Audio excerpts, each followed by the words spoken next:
Butterfly pull-up. Il y a plusieurs personnes qui viennent me voir, soit moi ou les coachs ici au gym, pour savoir comment faire les fameux butterfly pull-up. Première des choses, super important, ça prend un certain prérequis avant de faire des butterfly pull-up. C'est important de ne pas skipper d'étapes. Ce que je veux dire par là, c'est que vous devez être en mesure de faire 5 à 6 strict pull-up au minimum, puis je dirais une douzaine de keeping pull-up avant d'accéder au butterfly pull-up pour éviter les blessures, puis s'assurer qu'on progresse de façon adéquate avant de se rendre. C'est important de maîtriser le keeping avant le butterfly. Pourquoi est-ce que le butterfly pull-up est autant utilisé en compétition ou pour les athlètes avancés? C'est assez simple. En fait, ça nous permet de skipper une étape qui fait partie du skipping pull-up. C'est-à-dire que quand on part en position arch, on vient en position hollow jusqu'en haut et on se repousse en position hollow jusqu'à arch.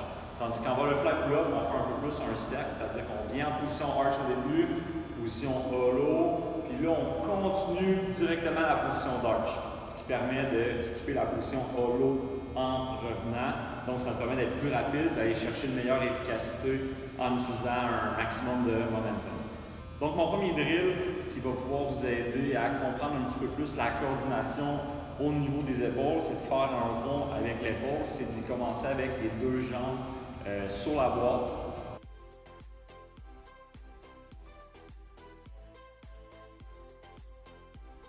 Mon deuxième drill préféré, en fait, c'est de coordonner encore une fois les épaules, mais là, on va intégrer ensuite les jambes, qui se trouve à être un genre de vélo renversé.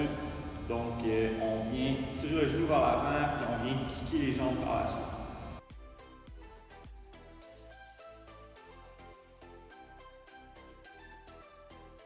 Puis mon troisième drill préféré, en fait, ça se trouve à être à commencer suspendu après la barre. C'est faire des petits cercles avec les épaules pour commencer, des petits kicks de pied, donc j'intègre autant le haut du corps que le bas du corps, puis j'accentue tranquillement la motion vers le pull-up complet.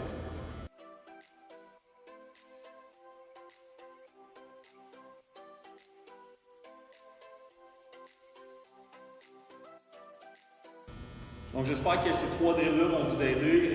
Rappelez-vous, ce qui est super important en fait, c'est de les pratiquer un petit peu à chaque semaine. Au début, ça a l'air un petit peu awkward quand on commence à faire des butterflies, mais à force de pratiquer les différents drills que j'ai énumérés plus tôt, vous allez gagner en fluidité et vous allez arriver à faire des sets de butterfly pull-up plus constants. Yeah!